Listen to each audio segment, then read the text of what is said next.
25일 수요일 시카고 윈TV 미주 한 뉴스입니다. 존슨앤존슨사는 자사의 백신이 1차 백신 접종 후 6개월 뒤 추가 접종을 받게 되면 중요 항체 반응이 9배 증가한다는 자료를 발표했습니다. 이번 발표 자료에 의해 존슨앤존슨의 1회 접종을 받은 1,400만 명의 추가 접종에 대한 미국 정부의 권고사항을 알리는 데 도움이 될 것으로 알려졌습니다. 과학자들이 밝혀낸 연구에 의하면 세 가지 백신 모두 시간이 지남에 따라 서서히 약해진다고 알려졌으며 전염성이 높은 델타 변이에 대해 돌파 감염이 많이 보고됐지만 백신 접종이 중증과 사망을 극적으로 감소시키고 있다고 보고했습니다. 그러나 24일 행정부의 발표에는 화이자 또는 모더나에 대한 부스터 접종만 포함됐고 존슨앤존슨 백신은 생략됐습니다. 따라서 이번 발표로 인해 행정부의 부스터 접종 권고 사항이 수정될 것으로 알려졌습니다.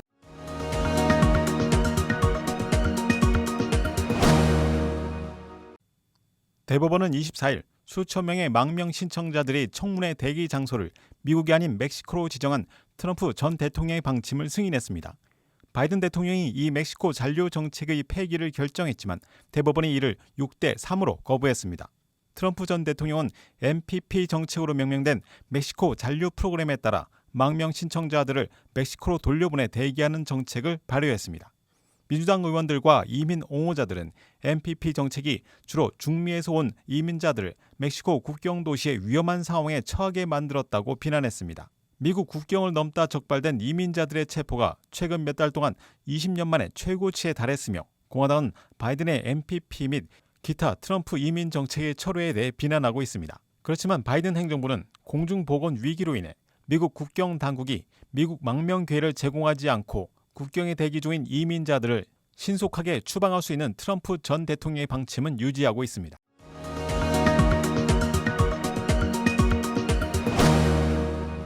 재무부는 25일 발표에서 연방 임대지원금 수백억 달러 중 11%만 분배됐다고 밝혀 이 프로그램이 퇴거 위기에 처한 수백만 명의 세입자에게 효과적으로 도움을 주지 못하고 있다고 알려졌습니다.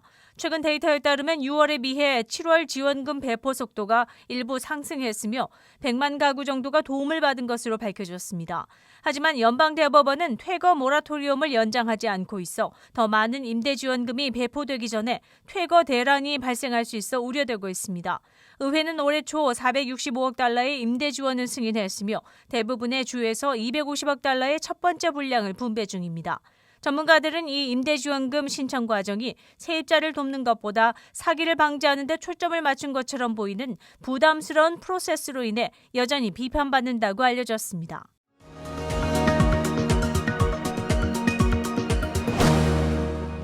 핫도그를 한 개 먹으면 수명이 36분 줄어든다는 연구 결과가 나왔습니다. 미시건대의 새로운 연구에서 5,800개 이상의 식품을 평가하여 인간에게 미치는 영향과 질병 부담을 기준으로 순위를 매겼으며 핫도그는 가공육의 해로운 영향으로 인해 핫도그를 한 개 먹을 때마다 수명은 36분 줄어든다고 밝혔습니다. 또 이번 연구에 의하면 소금을 더한 땅콩, 구운 연어, 콩을 곁들인 쌀과 같은 음식을 먹으면 10분에서 15분 정도 수명 연장 효과가 있으며 흥미롭게도 땅콩 버터와 젤리 샌드위치가 수명 연장에 33분을 추가시킨다고 밝혔습니다. 한 영양사에 의하면 수명을 연장하는 음식만 100% 먹는 것보다 몸에 좋지 않지만 먹고 싶고 맛있는 음식을 20% 먹는 것이 스트레스를 줄이는 데 효과가 있으며 대부분의 사람들에게 스트레스는 수명 연장에 도움이 되지 않는다고 언급했습니다.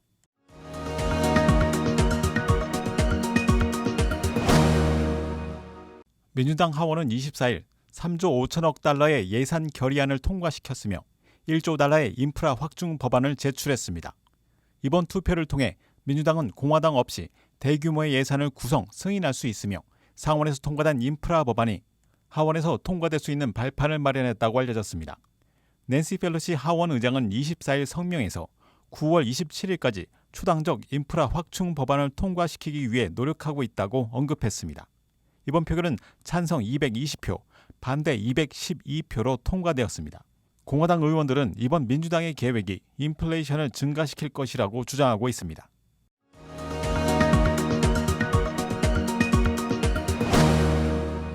오레곤주의 케이스 브라운 주지사는 23일 예방접종 상태와 관계없이 모든 실내와 물리적 거리 두기가 불가능한 실외에서는 마스크의 착용의 의무화를 발표했습니다.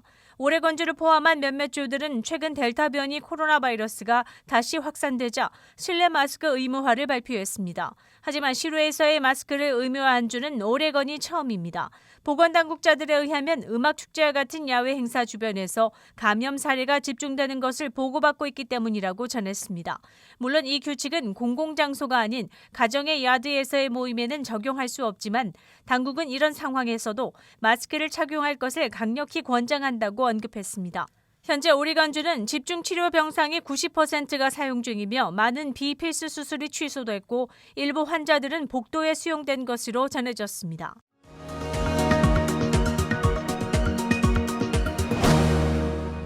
델타항공은 25일 방침 발표에서 예방접종을 받지 않는 직원에게는 매주 코로나 테스트를 요구할 것이며 모든 실내 환경에서의 마스크 착용 의무를 발표했습니다. 또한 회사의 건강관리 프로그램에 등록된 직원이 코로나 백신을 접종받지 않으면 해당 직원에 월 $200의 추가 요금을 부과할 것이라고 알렸습니다. 이번 결정은 화이자의 백신이 정식 승인을 받자 이것을 이용해 백신 의무를 확대한 것으로 전해졌습니다. 델타항공은 이미 직원의 75%가 코로나 백신을 접종받은 것으로 알려졌으나 회사는 100%에 가깝게 하는 것이 목표라고 알렸습니다.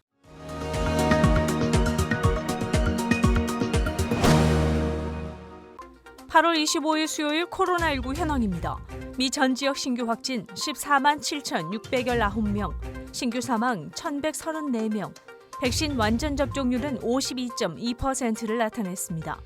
일리노이주 신규 확진 2,989명, 신규 사망 16명이며 백신 완전 접종률은 50.5%를 나타냈습니다. 다음은 어제 기준 각 주의 신규 확진자와 신규 사망자 수입니다.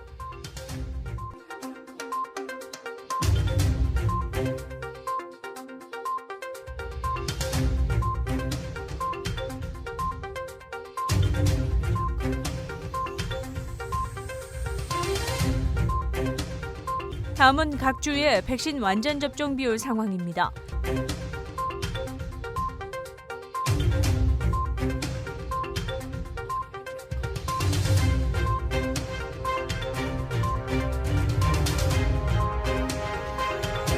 코로나19 관련 자세한 내용은 시카고토탈닷컴을 통해 다시 볼 수 있습니다.